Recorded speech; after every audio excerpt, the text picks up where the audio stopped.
primary word in Aramaic for baptize, mi'emed, means literally to reveal the central pillar.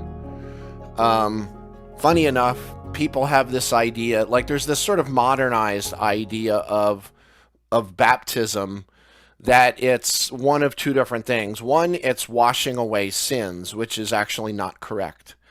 And the modern technique is completely off too. Two, well, maybe there's many things. Two, I just added one. So two is that it's Christian, which it is not. It is Sumerian.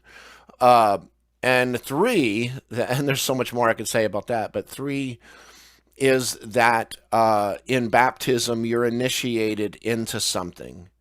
And it's funny, and I mentioned this, I believe it was in the last session we had, where I was like, Nazareth, the word Nazareth in Aramaic means initiate.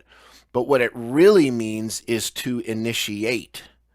Now, when I say to initiate, that doesn't mean into something. That's a modern misperception. It means to metelid mandarish, what Yeshua said to Nicodemus in John 3.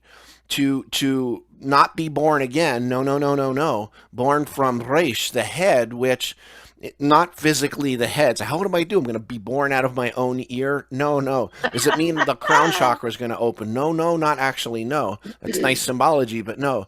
What that means is to go back before the beginning, to go back to initiate from the first start, before you were awareness, consciousness, physical presence, before I was an individualized I. And you could say it's go back just to the beginning before you were born in your awareness, but it really also means go back to the beginning of everything. Back, like as an example, in the Torah, the first letter is Beit, but yet actually the first letter is Aleph. It's just not written. It's known to be there. And funny enough, when it shows up in the middle of the word Bereshit, it's not actually sounded. It's not Berashit, it's Bereshit, if it's properly pronounced. It's actually there, and it has the idea of movement, but it's actually, in fact, silent in that case. But the idea of baptism is really going back, not the washing away. We're not focusing on the washing away of something that's wrong, and sin is something that we could dig into too. But, and a lot of this actually, you know what I'll do? I'll pull up the Gospel of Mary when we get to some of these things. Wonderful. That'll be able to shed some light on the adultery. And another great one would be the Gospel of Philip. No Gospels. You're not supposed to talk about those. They're not in the Bible.